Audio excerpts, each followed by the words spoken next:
Hi everyone, welcome to your very own channel English Coach Archana. I am Archana Sood and in this video we are going to learn the difference between much and many.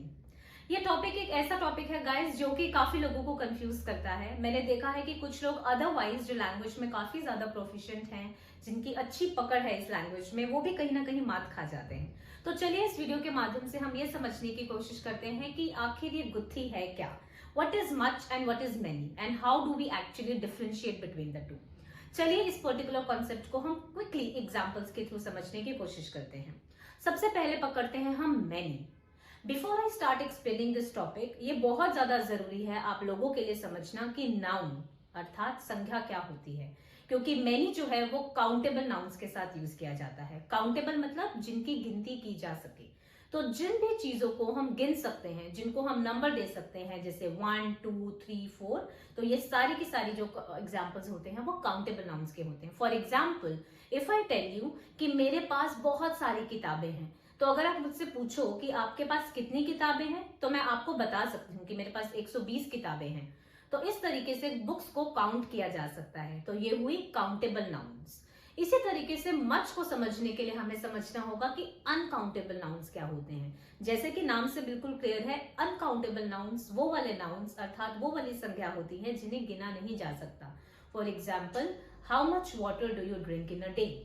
अब आप सोच रहे होंगे तो मैं बोल सकता हूँ ना कि 2 गिलास पानी या 8 गिलास पानी, बट नहीं, ये इतना भी सरल नहीं है, क्योंकि मैंने आपसे ये पूछा कि एक दिन में आप कितना पानी पीते हो, तो ये अनकाउंटेबल है। अगर मैं आपसे ये पूछती कि आप एक दिन में कितने गिलास पानी पीते हो, तो ये काउंटेबल हो जाता, क्योंकि आप मुझे बता सकते हैं कि आप दिन में 8 गिलास पानी पीते हैं या दिन में 10 गिलास पानी पीते हैं। मैं दिन में सिर्फ 3 गिलास पानी पीती हूँ और मेरी मम्मा मेरे पीछे हमेशा पड़ी रहती है, बट खैर वो दूसरी बात है।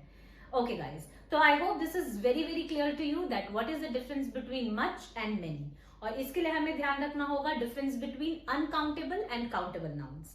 चलिए अब कुछ एग्जांपल्स के थ्रू इसे समझने की कोशिश करते हैं। अगर मुझे पॉजिटिव सेंटेंसेस बनाने हैं तो सिंपली हम सब्जेक्ट प्लस हैज या हैव और मैनी का यूज करके उसके बाद उस ऑब्जेक्ट का नाम मेंशन कर सकते हैं।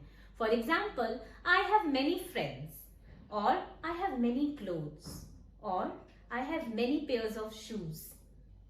और अगर यही वाली बात मैंने किसी एक इंसान के लिए बोलनी हो तो मैं हैज लगाने के बाद उसमें many प्लस जिस ऑब्जेक्ट या पीपल और ग्रुप ऑफ पीपल की बात हो रही हो उन्हें मैं डाल सकती हूँ सेंटेंस में। एग्जाम्पल के थ्रू इसे समझने की कोशिश करते हैं। For example, my brother has many cricket balls, और my best friend has many purses, और my neighbour has many bikes.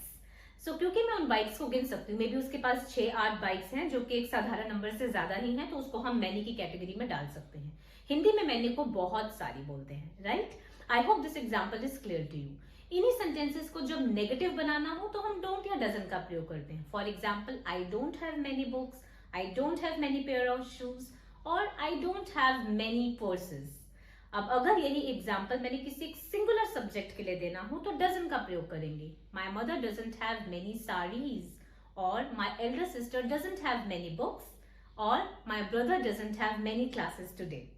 I hope this example is clear to you. चलिए अब चलते हैं मच की तरफ। मच का भी हिंदी में जो अनुवाद है वो बहुत सारा ही होता है, मगर इसका यूज चेंज हो जाता है according to the noun.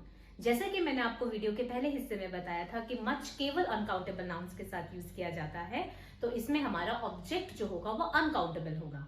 Much के पॉजिटिव एग्जांपल्स कुछ इस तरीके से हो सकते हैं। अगर मैं ये बोलना चाहूँ that I have so much to do, और if somebody says that I love you so much, so इसे काउंट नहीं किया जा सकता। आप ये नहीं बोल सकते किसी को कि मैं आपसे 1 प्यार करता हूँ या 2 प्यार करता हूँ। लव एक इमोशन है, एक फीलिंग है, जिसे हम नंबर्स के थ्रू ग्रेड नहीं कर सकते हैं। तो इस तरीके से मच का प्रयोग पॉजिटिव सेंटेंसेस में किया जाता है। यही बात अगर हम नेगेटिव सेंटेंसेस में बोलना चाहें तो डोंट या डजंट का प्रयोग करते हैं। For example, I don't have much time, और he doesn't have much time. Somebody can say that I don't care much। So all of these are examples of negatives in much। I hope these concepts are clear to you, and if you want to learn more about the question structure with much and many, do not forget to follow our next video, which will be out very soon.